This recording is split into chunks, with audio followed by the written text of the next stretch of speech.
Nesse vídeo, irei mostrar para vocês como é a padronização de todos os dados que você pode ter dentro da organização, como, por exemplo, cliente, fazenda, talhão, limite, algum marco se tiver que marcar lá na plataforma. Aqui é o exemplo de uma fazenda modelo nossa, né, no qual podemos mostrar todos os dados. Então, aqui ela tem tudo padronizado, no qual tem o nome do talhão, tem o nome da fazenda e o nome do cliente aqui. Ó, se eu rolar mais para baixo, vocês irão ver como é a padronização desses dados.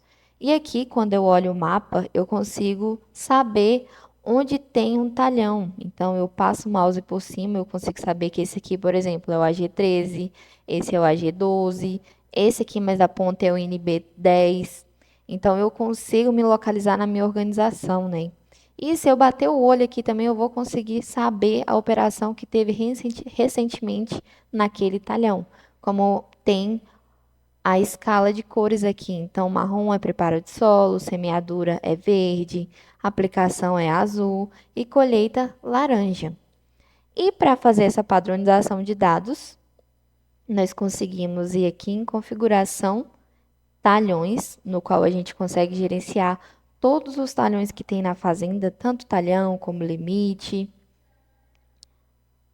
Você tem a opção também de fazer o mapeamento desses dados lá no talhão, né? Usando a máquina para poder fazer o perímetro, né? O limite, ou um GPS em cima de uma moto. Existem várias maneiras. Aqui, quando eu entro em talhões, eu consigo saber que eu tenho um cliente, uma fazenda e 60 talhões nessa organização. Então, eu vou selecionando aqui, então eu consigo saber que aqui com esse cliente GAPS tem a fazenda Nebraska e aí tem todos os talhões delimitados com a quantidade de hectares corretamente dessa fazenda.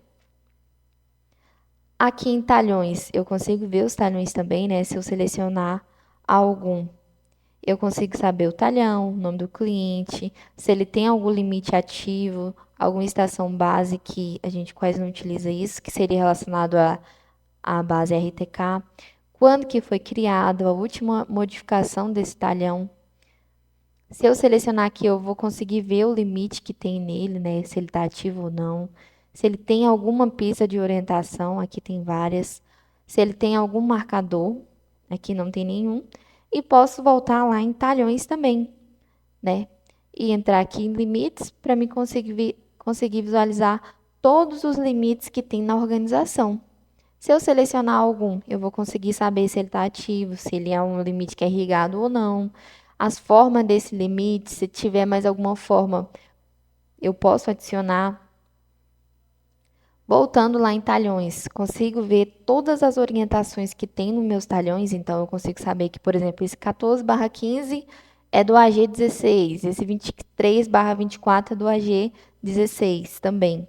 E tem outros talhões também que tem várias pistas de orientações. E aqui tem os marcadores que já foram feitos lá na fazenda. Então, aqui, por exemplo, se eu selecionar, aqui foi pedra, aqui também foi pedra nesse outro talhão. Vou selecionar todos que dá para se orientar melhor. Então, cada parte desse talhão que aparece aqui foi um tipo de marcador que teve lá naquele talhão. Mas aqui no caso, eu quero adicionar algum talhão, eu consigo adicionar ele, colocar o cliente, o nome da fazenda, o talhão. Se for um marcador, eu também consigo. Ou se vai ser um marcador que é área, linha ou ponto. E aí eu seleciono o talhão que será associado a ele. Aqui eu seleciono o limite, né? Se eu quero desenhar um novo ou de uma operação anterior. A gente sempre recomenda que o limite seja feito com a maior precisão possível, porque se eu criar aqui na plataforma, eu posso ter uma diferença muito grande. Por exemplo, colocar numa pista e ter uma diferença muito grande lá em cima dela. Então, o limite a gente sempre orienta que seja o mais preciso possível, né? Porque às vezes pode ser uma área de mata, e aí a organização reconhece que não é uma mata, e aí depois, quando chega lá na máquina, a máquina vai passar por cima, mas não tem como. Então, é sempre bom vocês criar de alguma maneira aí na fazenda, né? Como eu falei, seja por GPS à mão, ou por alguma máquina, ou com GPS lá em cima da máquina, né? Da máquina ou de uma moto. Existem várias maneiras que vocês podem entrar em contato com a gente no nosso 0800 que a gente pode orientar vocês também. Ou então tem algumas pessoas que contratam empresas, né, que cuidam dessa parte da agricultura de precisão para poder realizar esses limites, né, deixar tudo documentado.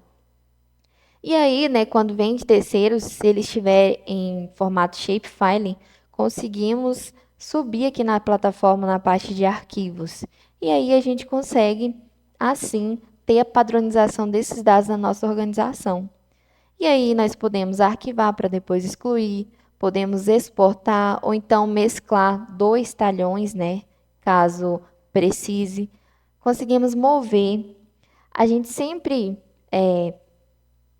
frisa a importância dessa padronização, porque, por exemplo, se você colocar um talhão lá na máquina, por exemplo, TH01, e em outra máquina colocar TH com T minúsculo e o 01 afastado da palavra, quando for subir aqui na plataforma, a gente vai, o sistema, na verdade, vai identificar que são talhões diferentes e aí ele vai migrar essas informações para dois talhões diferentes. E aí depois acontece esse caso da gente ter que mesclar. Mas para isso não acontecer, é bom ter essa padronização de nomes, como a gente criou aqui, ó. A G02 foi tudo junto, então não tem nenhum que é separado, não tem talhão repetido. Porque quando subir esses dados automaticamente para a plataforma, ela já vai identificar pela geolocalização de onde são esses dados e vão subir lá para a plataforma para o talhão certinho. Por isso que a gente frisa bastante a importância de bons dados documentados. E vamos combinar, né? Esses dados bem documentados, a fazenda fica uma fazenda bonita e bem organizada também.